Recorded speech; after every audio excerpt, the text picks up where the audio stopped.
Right now on the Football Show, let's get some more reaction to the North London derby defeat for Tottenham. Speak live to their former defender, Michael Dawson.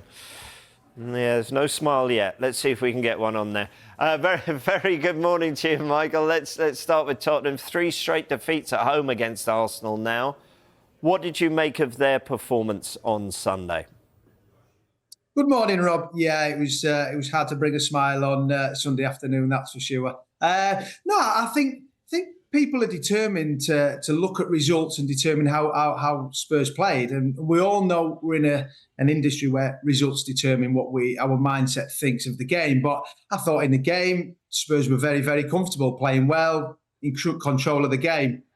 But ultimately, if you don't defend set pieces and you get punished, that is the outcome. You get hurt and you lose the game. And you touched on it there, Rob, to lose 3 North London derbies at home is a worry. It's a concern, and it's disappointing because I've played in many of them, and I certainly know what it means to those fans. And I thought Spurs started the game really, really well, in control of it. Arsenal surrendered possession. We're quite happy that, if they could ride that storm for 10, 15 minutes, and the home team's going to come out the blocks quick. And that's what Spurs did. I thought they started the game really, really well. We're in control without really causing too many problems and golden opportunities to really score. And ultimately, they got punished. Yeah. Let's talk about Postecoglou, because obviously he will bear the focus of attention. He took 26 points from his first 10 games in charge. That's been followed up by 44 points from the last 32. So what are you seeing? What's going wrong there? Well, I think when you look 12 months ago, when he walked through the door, the positivity, everyone is excited about the way he plays. And for the first 10 games in the Premier League, they were unbeaten and they were out the blocks quick. They were scoring goals. They were playing on the front foot. And ultimately, in the second half of the season, didn't pick up enough points. I think it's been the same to the start of this season. You've got to look at it. I think it's been positive in the performances, but ultimately they haven't got the points on the board that they deserve. They should have been going into that North London derby at the weekend with 9 points on the board. You look at the game against Leicester, the first half performance, only 1-0 could have been out of it, and then the blow Everton away. And then you go to Newcastle again and lose that football match, which is a worry, because when you play well and you lose, it's hard to take. And they're giving silly goals away and not taking the chances at the other end. So it's a bad combination, giving opportunities away and the team's taking the chances, and you're not taking them when they come along. So, yeah, I mean, giving the goal away they did on Sunday, and they've given too many set pieces away. And for me, any team that gives goals away from set pieces, you have to try and improve. You've got to get better, because when a good team cuts you open and team's getting behind you and it's a good goal by the opposition, but I always think it's a weak goal to give away as a set piece. One ball in the box, Gabriel gets his head on it, and you're 1-0 down. It's an easy goal for Arsenal. Are you surprised, or how much are you surprised by Postecoglou's sort of attitude towards maybe getting a set piece specialist in or working on that more in training? He's almost been quite flippant about it, hasn't he?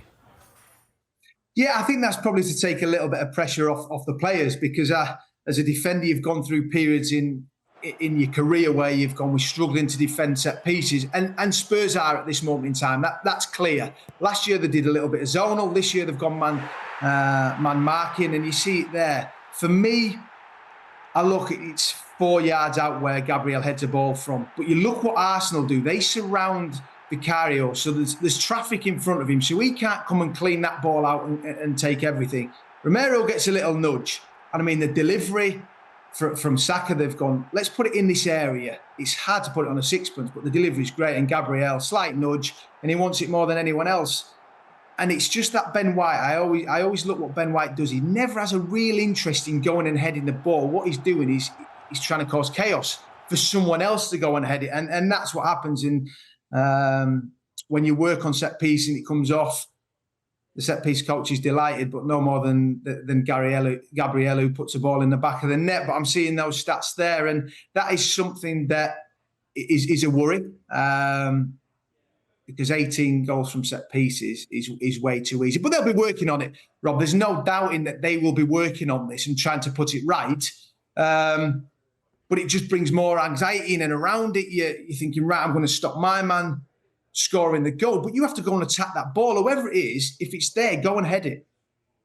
So I heard you say a little nudge. Not enough of a nudge. You're not in the Tottenham camp that says, that goal should have been ruled out. Look, Rob, I'm looking at it and thinking, would I wanted that of being ruled out if I'm the defender? It's a very slight nudge. Is it enough to move him in front of the ball? I think he's a wrong side Romero anyway. He should be goal side. Get your arm around him without grappling, because then you've maybe going to give a penalty away. But he was the wrong side. You have to be goal side and then go and attack it and challenge him. And one thing that can't happen, you can sometimes lose a header, but you have to be challenging. You have to put the attacker off who's going to head it so he doesn't get a clear header from 4 yards out. I mean, it was way too easy. And then ultimately it's hard to break Arsenal down, because I look at their defensive unit and the way they are and the way they're making blocks. They actually love defending, and that's credit to them. It's always, as a back four, you can't do it on your own. You need the people in front of you. Partey, Jorginho was at the weekend, Declan Rice when he plays. It's a team game. Your wingers come back and defend and help the fullbacks. Arsenal have certainly got that spirit at this moment in time. So, as a former centre-back yourself, if you were at Tottenham now, what would you be doing? Going to Ange and saying, we need to work on this more, please get in a set piece specialist. That's hard to say on a Tuesday morning. Or would you be trying to work it out with the rest of your defenders? Because it's not just the back four that have to defend a corner or a set piece, is it? No, exactly that. And they will have had meetings. They'll have all, I'm sure, voiced their opinions. Is it zonal? Is it man marking? Do we do part zonal? All these things will come into the equation, and it's what everyone's comfortable at. But ultimately, when the ball's there, like I said earlier, you have to go and attack it. So you see Bentancur, he's in the middle of the 6-yard box, and you're thinking, right, if you're free there, he makes one step, you've got to be on your toes, he gets under it, and it just goes over his head. But then I always say as a defender, my biggest phrase was, expect the unexpected. I think, and then a dog is there. As soon as you see the flight of the ball, you go and wipe everything out. That is, look, the little nudge there. I would probably be wanting a free kick. You see Romero turn around there, but he gets in front of the ball. Gabriel, as the attacker, should not be able to see his number. His body shape should be open, and then go and attack it. And Gabriel, unfortunately, wanted it more. But I look at Vicario and thinking he has to free himself up, because I don't know too many outfield players. When a keeper's coming out and you hear you shouting and he's coming out with his fist and his knees up, there's not too many people going in there and fancying to get hurt. Yeah, and I guess that to balance it, it was a fantastic delivery on that corner as well. Yeah. Postecoglou still insistent. This is the season when he wins something. Always in his second season, he says. So what is realistic? What is success for Spurs this season?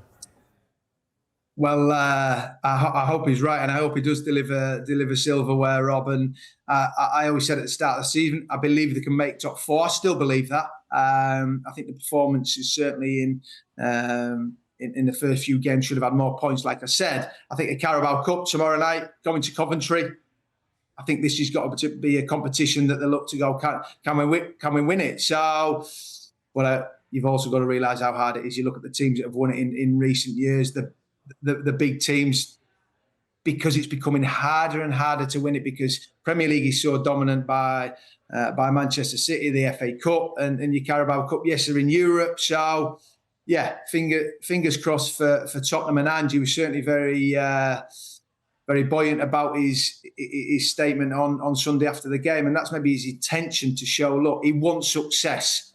And it starts from him. He's the leader of the pack, and he's certainly sending out that message. Yeah, but we're in the here and now, aren't we? We talked about his stats in the opening 10 games compared to the ones following. We talked about sort of set pieces and their vulnerability there. From when he took over to now, the bottom line is improvement. Have you seen improvement in Tottenham in the time he has been there? Yes, I have. definitely since when he first went in the door, they got off to a flying start. But you see the way he wants to play. Ultimately, you've got to stop making mistakes, and that's if it's Man City, Arsenal, Spurs, a team at the bottom of the table. You have to nullify the opposition and make less mistakes than them. And when the opportunities come, you've got to take them. And I think the signings, I mean, Solanke's had a few opportunities. I'm a big fan of Solanke. Give the guy time. I mean, we don't have time in football because it's instant success, which everyone wants winning football matches. But I'm still a big Ange Postecoglou fan. I like the way he plays. Ultimately, they've lost 3 consecutive home games against Arsenal, which hurts for the fans. We know that. But stick with Ange. Well, he says it, doesn't he? He said this season he's going to be the one. So fingers crossed, Rob. Let's quickly flip over to the other side of North London. Considering who they had available to pick and what's on the horizon, Champions League followed by Manchester City, how big, even in this early stage of the season, was that victory for them? Oh, it was huge. And I think we all know how good Arsenal are. I think I've been very open in speaking about that. And that man in charge signing his new contract last week deserved it, rightly so, because they would have had a Premier League title with him in charge if he hadn't come up against the juggernaut, which is Manchester City. They are just absolutely phenomenal. But they keep challenges, they keep pushing Manchester City right to the end. And I believe they will be the closest team to do it again this year. I mean, Mikel Arteta he's put a team together there that is really challenging and could quite easily win it. I think Manchester City will win it this year again because they're phenomenal. But the spirit that he's made, the 2 centre-halves in Gabriel and Saliba, Timber coming in, Ben White. And we talked about 2 players pre-North London derby that were going to be missing. Odegaard, your captain, Declan Rice, 12 months ago, getting bought for huge money has made a massive difference. So, big performance for them, big win, and that's what it comes down to. The performance against Brighton in the first half was brilliant until Declan Rice got sent off. But, like I said, that group of players, Mikel Arteta in charge, will be the closest team to Manchester City, in my opinion.